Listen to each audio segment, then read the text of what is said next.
Hello students, ইতিমধ্যে BA, BSc BCom এডমিশনৰ কাৰণে first merit লিষ্টখন 2 জুনত প্ৰকাশ পালে আৰু তাত যিসকলৰ নাম আহিছে তেওঁলোকৰ এডমিশন 4 তাৰিখৰ পৰা ষ্টাৰ্ট হৈ গৈছে। এইখিনিতে কৈ থওঁ বান পৰিস্থিতিৰ কাৰণে 3 তাৰিখে office of the director of higher education Kahilipara গুৱাহাটীৰ পৰা এখন নটিচ আহিছে।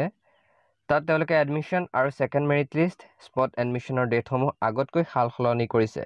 তোমালোকে ভিডিঅ'টো ৰাখি নটিচখন ভালদৰে চাই ল'বা। এতিয়া মূল কথালৈ বহুতো ষ্টুডেন্টছে কোৱেশ্চন কৰি আছে যে ফাৰ্ষ্ট মেৰিট লিষ্টত তেওঁলোকে এপ্লাই কৰা কলেজত তেওঁলোকৰ নাম নাই আহা, অৰ্থাৎ পছন্দৰ কলেজখনত নাম নাই আহা আৰু অন্য কলেজত তেওঁলোকৰ নামটো আহিছে। এতিয়া তেওঁলোকৰ প্ৰশ্ন হ'ল যে সেকেন্ড মেৰিট লিষ্টত তেওঁলোকৰ পছন্দৰ কলেজত নাম আহিব নে নাহে। আৰু এটা কোৱেশ্চন হৈছে যে যদি নাম অহা কলেজ এখনত এডমিশনটো লৈ থওঁ তেতিয়া তেওঁলোকৰ নাম ভাল লগা কলেজখনৰ সেকেন্ড মেৰিট লিষ্টত নাম আহিব নে নাহে। যদি আহে কেনেকৈ এডমিশন ল'ম, কাৰণ এবাৰটো বেলেগ এখন কলেজত অলৰেডি নাম লগোৱা হৈ গৈছে। এতিয়া উত্তৰসমূহত এই উত্তৰসমূহ মই বহুকেইখন কলেজৰ লগত আলোচনা কৰি জনাইছো। প্ৰথম কথা হ'ল তোমাৰ কাষ্ট কি, OBC, general, SC, ST, others. প্ৰতিখন কলেজৰ প্ৰতিটো ডিপাৰ্টমেণ্টৰ এটা নিৰ্দিষ্ট চিট কেপাচিটি থাকে।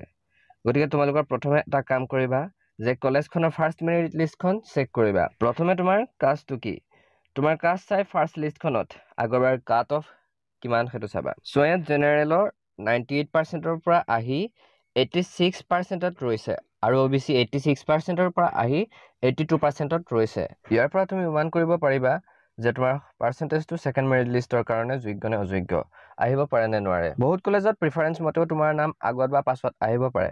মানে তুমি যদি অলপ আগতীয়াকৈ নাম এপ্লাই কৰিছিলা তেতিয়া তোমাৰ নামটো আগতীয়াকৈ আহিব আৰু যদি দেৰিকৈ এপ্লাই কৰিছিলা তেতিয়া দেৰিকৈ আহিব পাৰে।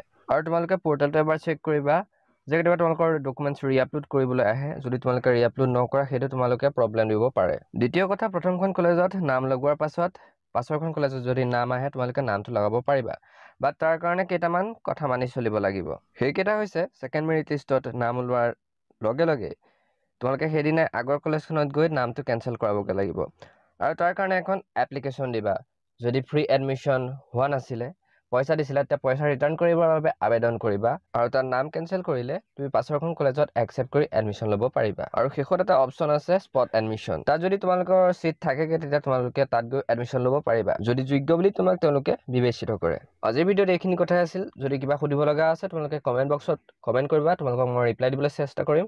আৰু ভিডিঅ'টো ভাল পালে এটা লাইক কৰি দিবা, বন্ধু বান্ধৱীক ভিডিঅ'টো শ্বেয়াৰ কৰিবা আৰু মোৰ চেনেলটো নতুন হৈ গতিকে ছাবস্ক্ৰাইব কৰি দিবলৈ নাপাহৰিবা।